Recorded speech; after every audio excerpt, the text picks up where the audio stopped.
ዛሬ አላህ Subhanahu Wa Ta'ala ዘንድ በጣም ተወዳጅ የሆነ ነገር እነግራችኋለሁ።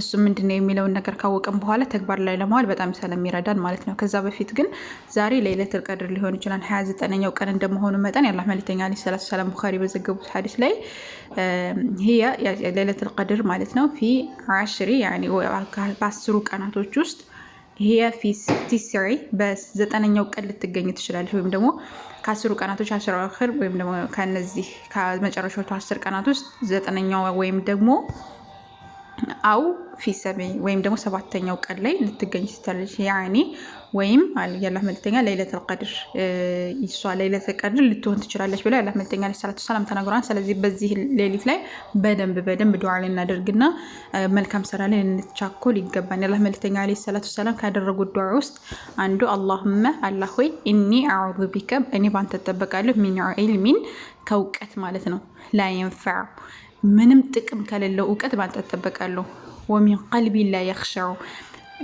አላህ Subhanahu Wa Ta'ala ከማትፈራ ቀልብም ባንተ ተጠበቃለሁ ወሚን ነፍሲ ላ يشبع እንደዚሁም ደግሞ ከማጠግብ ነፍስ በቀኝ ከማትል ከማትብቃቃ ነፍስ ባንተ ተጠበቃለሁ አልሐምዱሊላህ።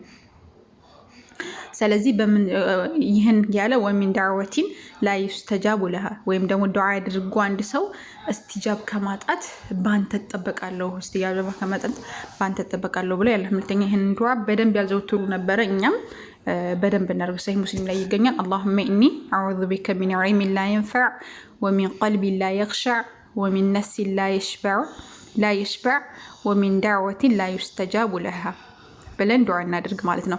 ወደ ሐዲሱ ስንመለስ የአላህ መልእክተኛ አለይሂ ሰላቱ ሰላም ሐቡል አዕማሊ ኢለላህ አላህ Subhanahu Wa Ta'ala ዘንድ በጣም ተወዳጅ የሆነ ነገር ምንድን እንደሆነ ታውቃላችሁ ብለው የአላህ መልእክተኛ አለይሂ ሰላቱ ሰላም ተናገሩ። የመጀመሪያው ኢማኑ ቢላህ በአላህ Subhanahu Wa Ta'ala ማመን ነው። ثم الصلة الرحيم ዝምድና መቀጠል። የመጀመሪያው አላህ Subhanahu Wa Ta'ala ማመን ነው። ሁለተኛ ደግሞ ዝምድና መቀጠል። ثم ከዛ ምናሉ አልአምሩ ቢልማዕሩፊ በመልካም ማዘዝ ወነሂ አኒል ሙንከር በመጥፎ ደግሞ መከልከል ከመጥፎ ነገራቶች መከልከል በመልካም ነገር ማዘዝ ይሄ አላህ Subhanahu Wa Ta'ala ዘንድ በጣም ተወዳጅ የሆነ ነገር ነው። ወአብገዱ الأعمال إلى الله ከአላህ Subhanahu Wa Ta'ala ዘንድ ደግሞ በጣም የተጠላ ነገር ምንድነው?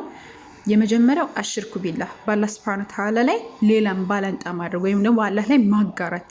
ከዛ ሲባል ثم قطيعة الرحم ዝምድናን መቁረጥ ነው አሉና ስንቶቻችንን ዝምድናን የቆረጥ ነው?